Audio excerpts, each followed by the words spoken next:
প্রথমে ঘিয়ে কাজু পেস্তা কিশমিশ ভেজে নিয়েছি ঘিয়ে, তারপরে এবার গাজরটাকে ঘিয়ের মধ্যে ভাজছি। এটা ভাজা হয়ে গেছে, কুড়ে নিয়েছিলাম গাজরটাকে, আমি মিক্সিতে পেস্ট করে নিয়েছিলাম তাড়াতাড়ি হবে বলে। তারপরে এটা আমি দুধ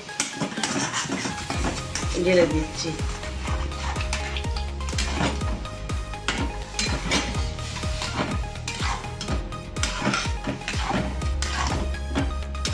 একটু ফুটে যাওয়ার পর আমি গুড় দিয়ে দেবো, আপনারা চিনিও দিতে পারেন, আমি গুড় দেবো।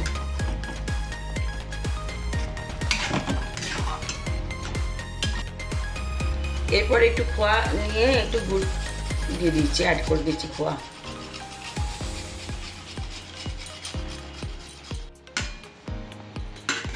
এরপরে গুড় অ্যাড করে দিচ্ছি।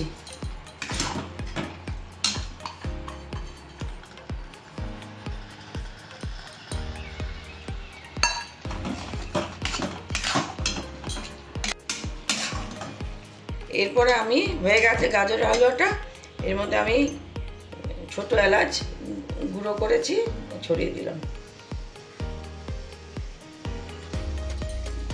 5-6টা ছোট এলাচ ছিল গুঁড়ো করেছি। এরপরে কাজু কিশমিশ আর পেস্তা এগুলো দিয়ে দিলাম, এবার নামিয়ে দিলাম।